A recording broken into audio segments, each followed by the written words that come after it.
Sorry. So we have a few people outside, but I'm sure they'll find their way in due time. So we'll start in the interest of time for this second part of the session. So we have Dr. Alessandro Stagni. He's an assistant professor of chemical plants at Politecnico di Milano in Italy. This is also where he received his PhD in industrial chemistry and chemical engineering. And today he will talk about big data and data science for the intelligent development of kinetic mechanisms. Thank you, Thibaut. Okay, good morning, everybody. And my name is Alessandro Stagni, and I am assistant professor at Politecnico di Milano. And today I will be providing my perspective on the intelligent use of big data and data science for the development of physically sound kinetic mechanism.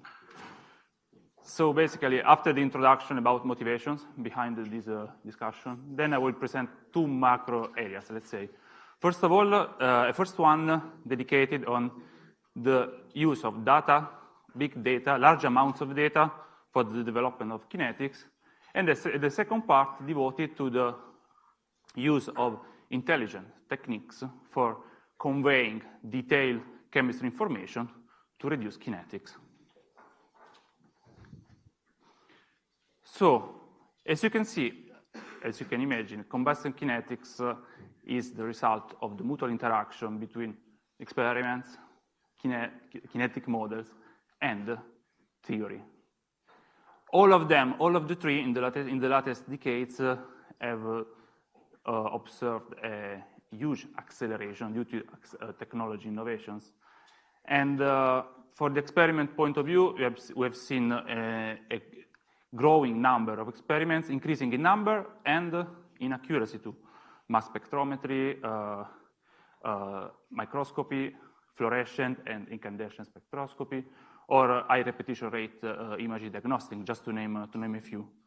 Then, from the point of view of kinetic models, we have been observing an increase in number and increase also in accuracy, because kinetic models could benefit from quantum chemistry and molecular dynamics calculations.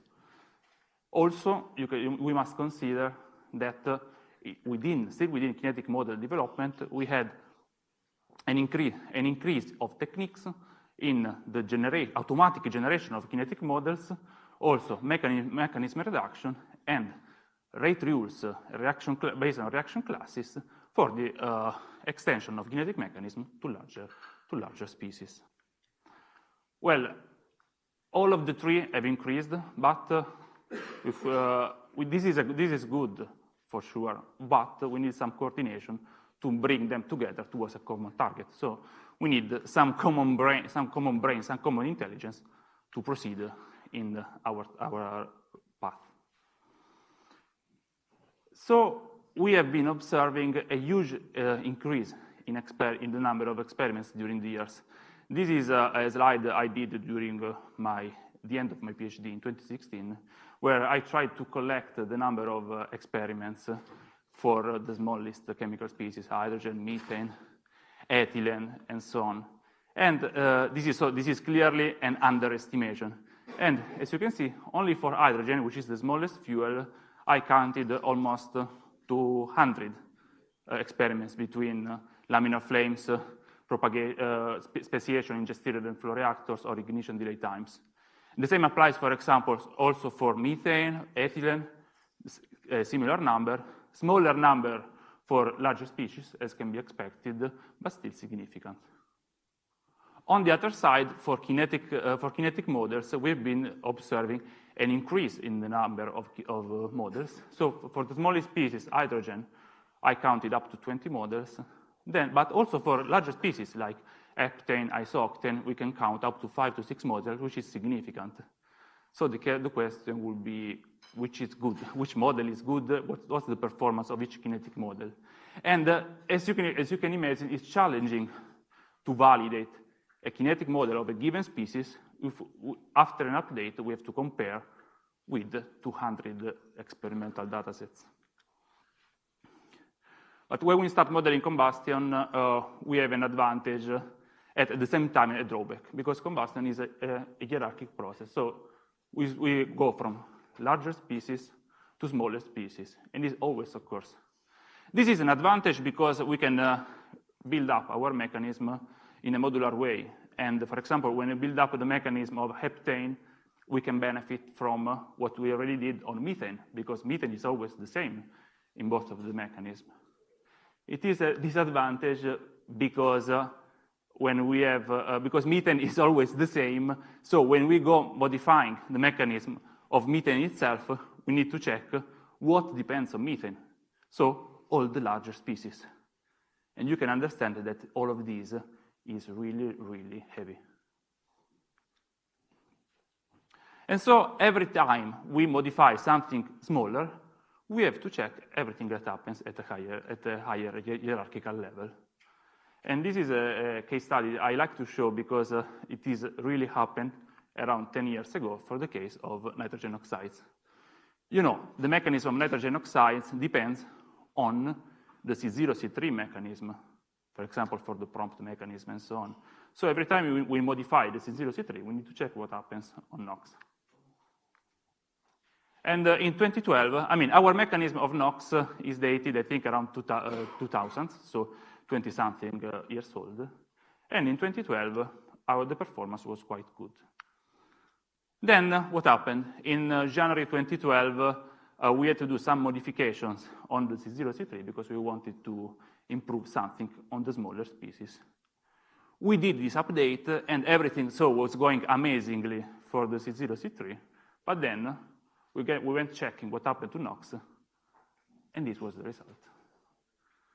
So you can understand that this process is iterative, and as soon as we modify something, we need to check everything. So basically, I summarized my talk into 4 questions that needed to be addressed. We have a growing amount of data, which most often are not really well ordered and not structured. How can we set up an intelligent data ecosystem? Second, how can we leverage this data to develop little kinetics? Then, in order to check if our model is doing well, how can we automatically quantify the predictive degree of a model? And fourth question, how can we convey physics to reduce models? Because detailed models are very nice, but if they are large, they are not so useful because they cannot be employed for real-scale simulations. And here comes the first part of my talk. In Polimi, since we were seeing this constantly growing increase of the number of experiments, we started to set up a so-called data ecosystem.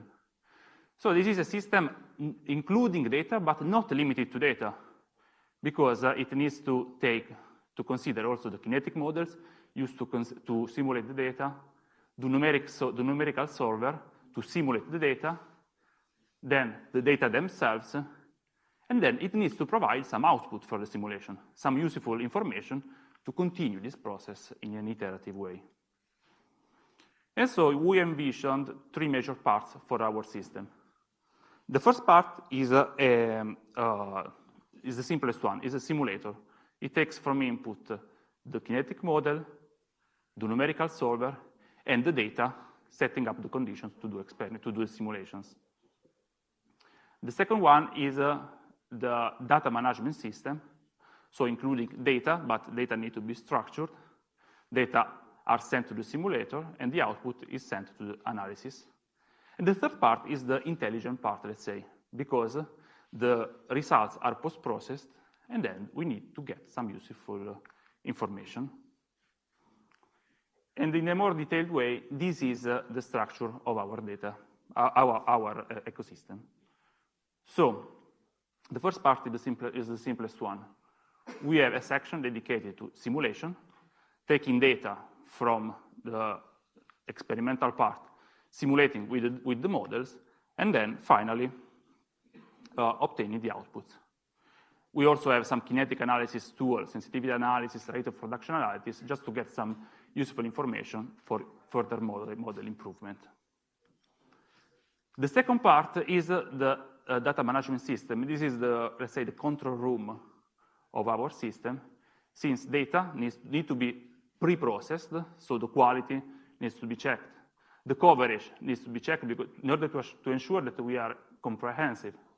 And then they need to be organized in a structured way, so according to the FAIR principles. The third section is the analysis part, where basically we extract the information, we compare simulation to models, so there is some algorithm which I will show you later to do this comparison, and then to provide some results. There are a lot of post-processing tools, as you can imagine. I will focus on the model validation part because it's the step where we are checking whether or not we are going in the good direction. So the question will be model validation. Which is the best model?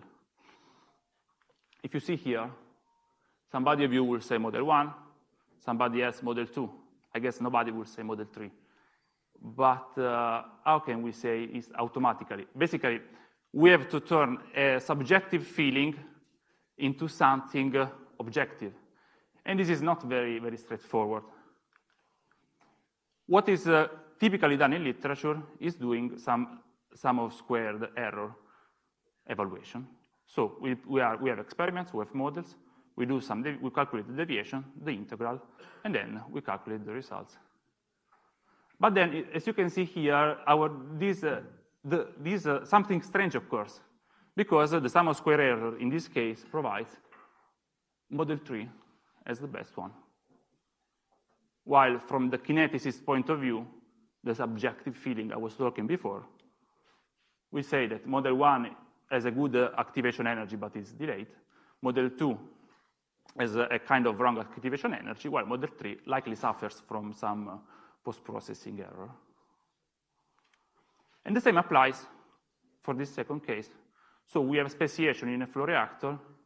Here, the kineticist will say that model 1 is better, but is slightly delayed.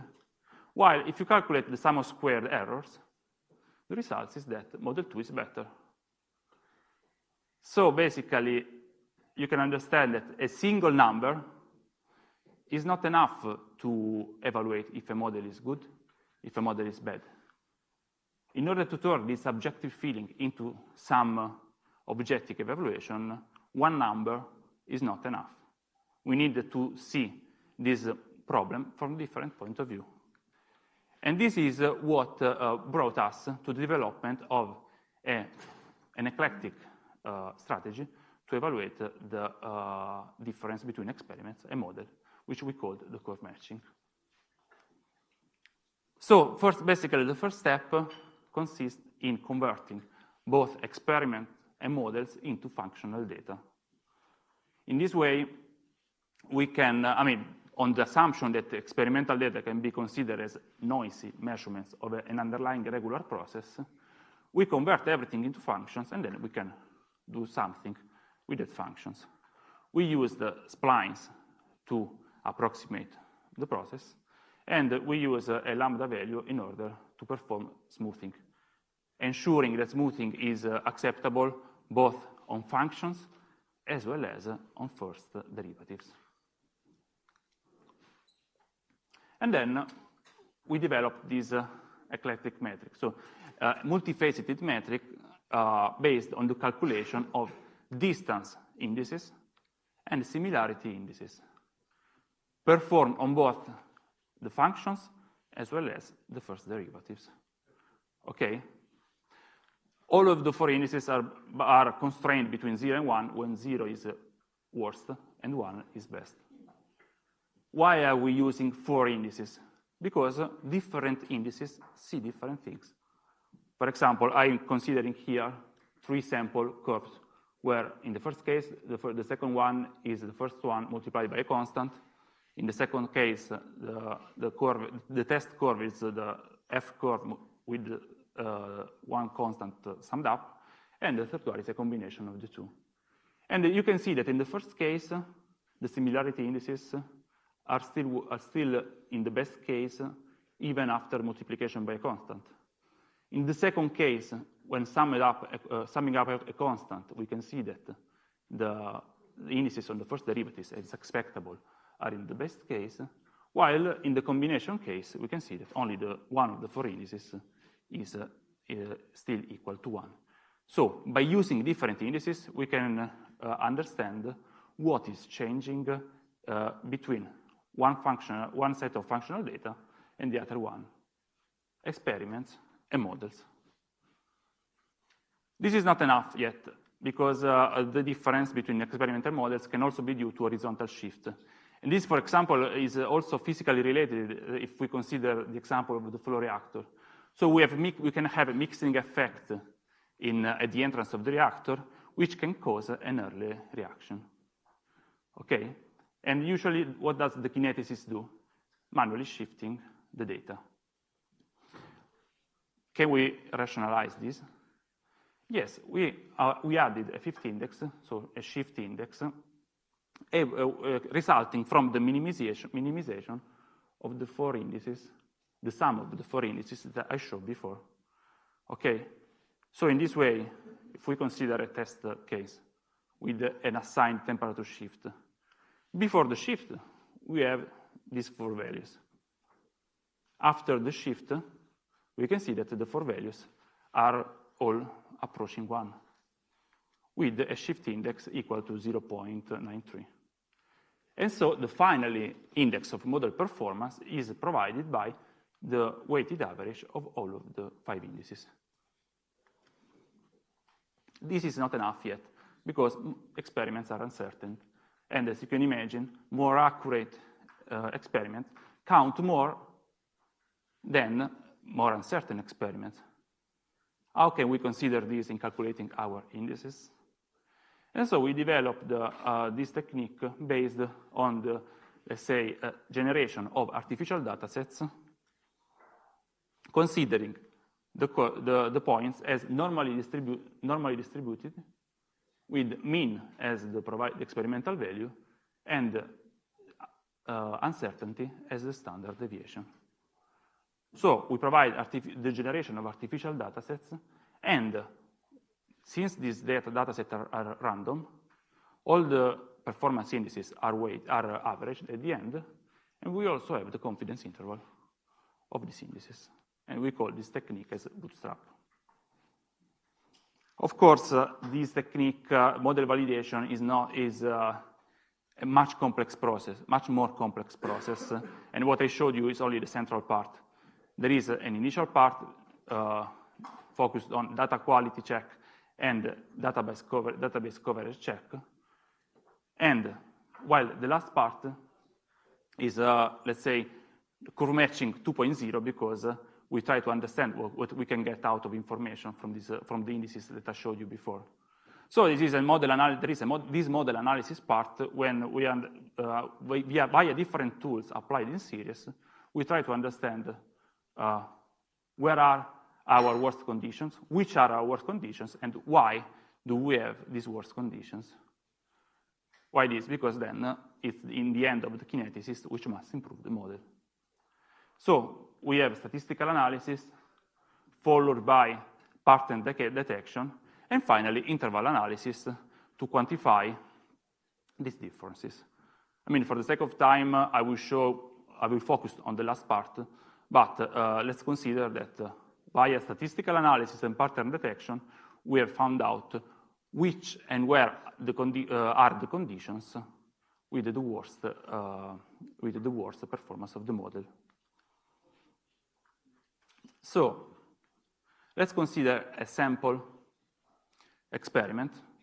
Let's consider that via statistical analysis and pattern detection, we have identified that we have a bad performance of the model for predicting hydrogen mole fraction. We consider one sample data set, and we divide the x-axis, so the temperature, in bins of arbitrary size. Okay? Then we consider the experimental data and model simulation and the related functionals. Okay? Then, for the third part, we consider the ratio between the simulations and experiments. So we have an overestimation at lower temperature and an underestimation at higher temperatures. And finally, after doing this with one single dataset, we do for all of the datasets. And we find out that actually we have a systematic overestimation at lower temperature and an underestimation at higher temperatures. So in this way, we have extracted the information automatically. This is the good thing, because if we have hundreds of thousands of datasets, we can do, of course, manually, but this will become the bottleneck of the mechanism development. And so we deployed everything into this framework, which is available on the website, on our website, which is called the CCRC. So this is a framework where since I think some years, we have been collecting experiments, kinetic models, fuels, and we are using it as a model validator part as well as model analysis. So we collected here all of the tools that I showed you before. Let's suppose that we have used our data for the, let's say, intelligent development. How can we deploy to intelligent reduction? And here I'll show you a couple of examples that I hope will be able to convey this message. First of all, we are trying to consider to use the instruments, the legacy that will be the instruments that were developed when machine learning was not existent. For example, chemical lumping, which is a long-standing tradition of our group, for mechanism generation by using data and the numerical tools that I showed you before.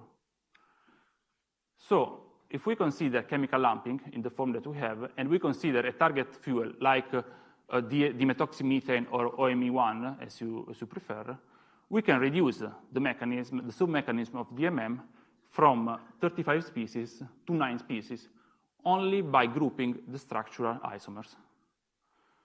The problem is now, after we have grouped the structural isomers, how can we assign the rates of each of the lumped reactions after we lumped the species? And so we did this attempt by doing artificial data generation considering ideal reactors. So we set up a series of optimization targets in the operating space of temperature, pressure, equivalence ratio.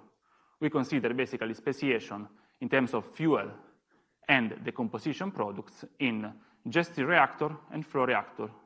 There are no experimental data here, but only artificially generated profiles in test conditions, able to cover the whole cube of temperature, pressure, equivalence ratio. And so we did a simulation with detailed mechanism and the lumped mechanism by considering first guess reactions. And then, by using the curve matching, which is the instrument I showed you before as objective functions, we are trying to maximize the performance of the lumped mechanism compared to the detailed one. Okay? Still with a physical sense, because the kinetic rates are constrained between the rates of the detailed mechanism. Okay? And you can see that although results are good, of course, in the test reactors, but are they good in the other reactors, where we didn't test our conditions? Well, you can see that the behavior is satisfactory. There is some deviation at intermediate temperature, but we still can improve. But we can see that even in conditions not used for optimization, we are performing well. So both for ignition delay time and digestive reactors. After we have OME1, the question will be, how can we extend this framework? You know, there is a constant attention not only on the smallest kind of OME, but also on larger species. For example, OME2, OME3, all of the species differ by the number of this CH2O group. Okay, how can we extend this framework in order to include more species with a limited number of, with a limited size of the mechanism? What has been usually done before machine learning was using analogy and rate rules adopted with a reaction classes approach to the molecules from the same class. So basically, we have OME1. Via detailed mechanism, we extend the kinetic mechanism to OME2 and larger species. And in this way, we can calculate the scaling factor after detailed mechanism development between OME1 and OME2, 3, 4, 5, 6, as much as you want. Why this? Because the H abstractions are always the same. I mean, the only thing changing is the chain length. But the reactions occurring, for example, H abstractions are always the same. And so you can see that also the reactions for the different kinds of OME are very similar to each other. The difference between the OME1, OME2, 3, 4 is the scaling factor, which is provided in terms of both pre-exponential factor, beta, and activation energy. So basically, after we have our mechanism of OME1 and the generic kinetic rate in the modified Arrhenius format, we provide the rate, we obtain the rate via detailed mechanism for the larger species. And then we calculate the scaling factor, 3 for each reaction. And so, starting from the detailed mechanism, we obtain lumped mechanism by applying this scaling factor, and then, in the same way we did for OME1, some slide before, we optimize the mechanism, but with the constraint of retaining this scaling factor. So we preserve physical consistency, even when optimizing the mechanism compared to the experimental data. And this is one example of what has been done for OME2 to 4 in terms of reaction class optimization by keeping constant the scaling factor. And you can see that the ratio is still kept. The physical consistency is kept, and especially when we increase the number of OME, the number of species of the mechanism scales in a linear way instead of a more than linear way, because with the increasing the number of CH2O groups, the number of isomers basically increases. So, coming up to the conclusions, we have this triplet experiment, theory, and model, which is a mixed blessing, let's say, of chemical kinetics, because on the one side, we have technology boost increases knowledge in both of the three parts, but increasing knowledge increases the traffic. We need some coordination to keep this process in control. We need to set up a data ecosystem in order to leverage large amounts of data in order to develop predictive kinetic mechanism. And as the physical behavior is complex, one single index is not enough to be accurate, to be accurate in quantifying predictability under the different aspects.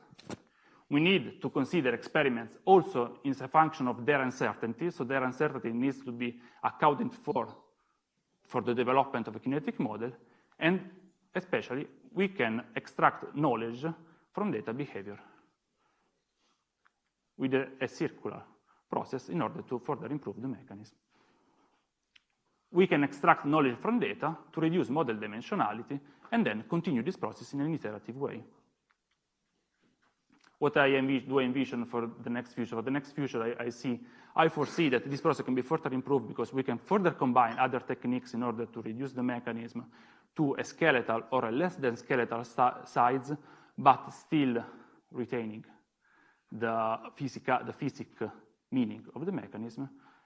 In the more remote future, maybe I foresee the direct model generation from data, but this is, as you can imagine, one step ahead. Before closing, I would like just to acknowledge the contribution of the PhD students who did the dirty job for this activity, the whole crack modeling group I belong to, and thank you very much for your attention.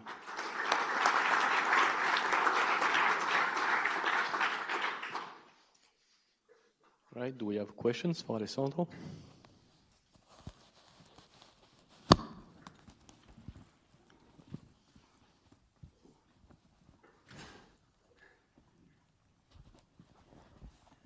Thank you for your talk. You've mentioned in the title of your presentation that you are developing big data methods. Can you please explain where is the role of big data? Because the data sets that you mentioned are thousands, but the technical definition of big data might be bigger than that. 1 second. So, voila. So we are talking about thousands of experimental data sets in our framework. I would say we can go up to tens of thousands in the current status, considering that all of the data which don't have been collected directly from literature, which is our source. And yeah, consider also that one data set has an undefined number of points. So if you want to the exercise of big data, then you should multiply, for example, by 10 to 20, which is the usual size of a data set. Okay, thank you. Thank you, Alessandro, for your presentation. So I wanted to ask you if you have any plan of including physical processes like evaporation in your analysis to extend like the range of the analysis that you're doing. Just 1 second. You meant how to include the physics? No, like physical, like evaporation, for example, of the fuels. So if you can include another step in this type of analysis, because you're using ideal reactors mostly for this type of analysis, and it stays in the, let's say, the chemical domain. So do you have any plan of extending this whole framework to other processes like evaporation or? Of course. Yeah. This is a concept which doesn't apply only to chemical kinetics and combustion for sure. This applies to every scientific field. This is, I think, the main strength of our framework. It applies to every system where we have to compare experiments and models in a very quick way, and we have to compare against a lot of data. Consider that when we didn't have a lot of data, for example, in the 2000s, it was very easy to do that manually and then doing recursively. Right now, I will say that it's impossible. Also because consider that it is very likely that in this process, you might find some data sets which are antagonistic between each other. You can pursue one data set, but you are not able then to pursue to get the other one. What happened then? And then with this single approach, you are able, with an automatic approach, you are able to keep, let's say, a generality degree. The philosophy behind our mechanism is that our mechanism must be reasonably good in the whole operating space. It's hard, but I think it's better in this way than being perfect against our own data and then being very bad in the rest of the ones. All right, thank you.